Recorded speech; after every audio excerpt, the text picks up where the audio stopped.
Assalamualaikum warahmatullahi taala wabarakatuh. My name is Nur Amirul bin Sulaiman with a metric number B0918104003. I'm from course 3 BMM S1/2. Okay, today I want to talk about the war on terror has contributed to the growth abuse of human rights.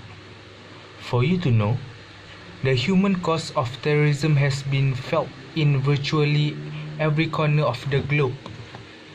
The United Nations family has itself suffered tragic human loss as a result of violent terrorist acts. Terrorism clearly has a very real and direct impact on human rights, with devastating consequences for the enjoyment of the right to live, liberty, and physical integrity of victims.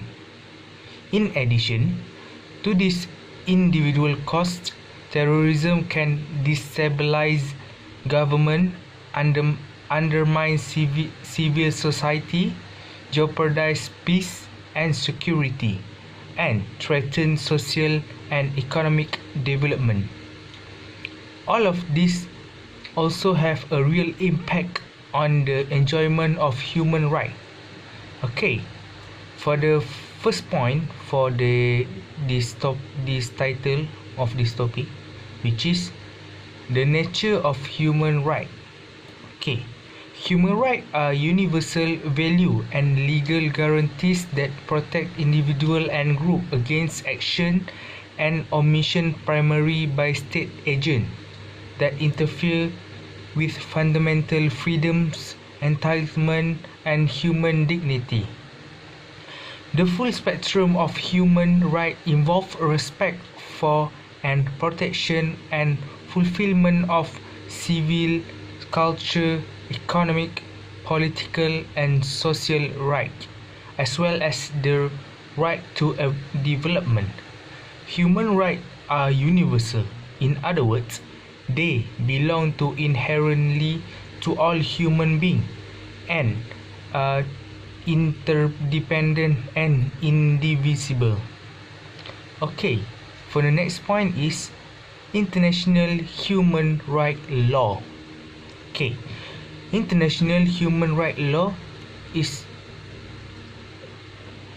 reflected in a number of core international human rights treaties and in customary international law. These treaties include in particular the International Covenant on Economic, Social and Cultural Rights and the International Covenant on Civil and Political Rights and its two optional protocols. The most recent are the International Convention for the Protection of All Persons from Enforced Disappearance and the Convention on the Right of Persons with Disabilities and its optional protocol, which were all adopted in December 2006. In December 2006.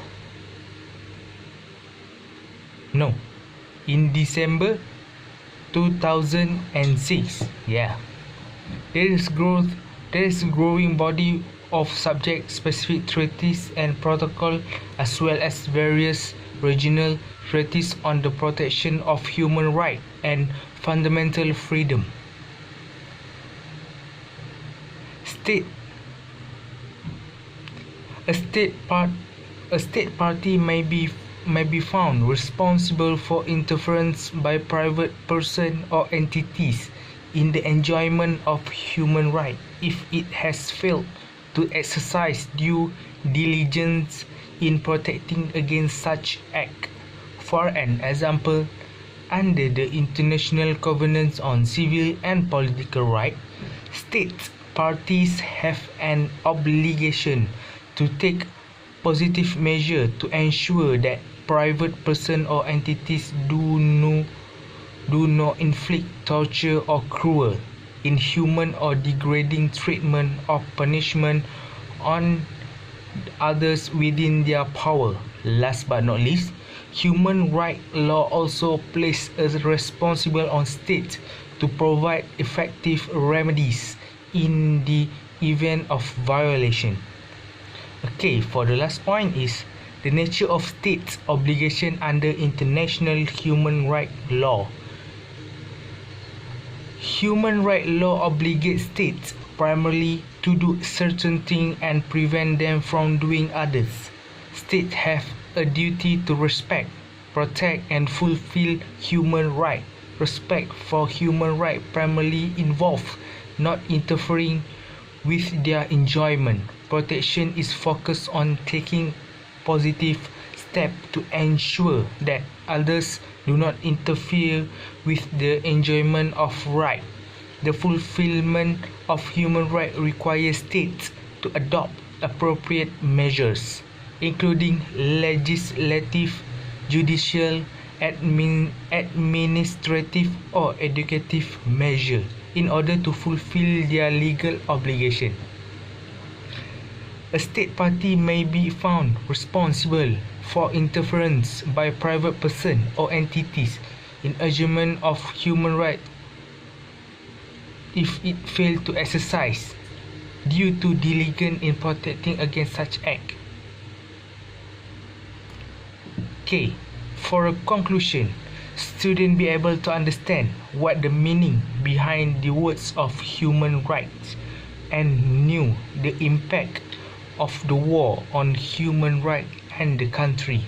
Students also be able to justify the idea on how to manage the war from happen in the country so that the security system of the country and the peace will continue to grow until forever.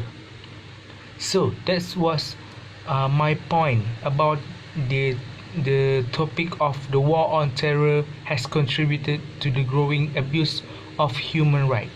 That's all from me. Thank you.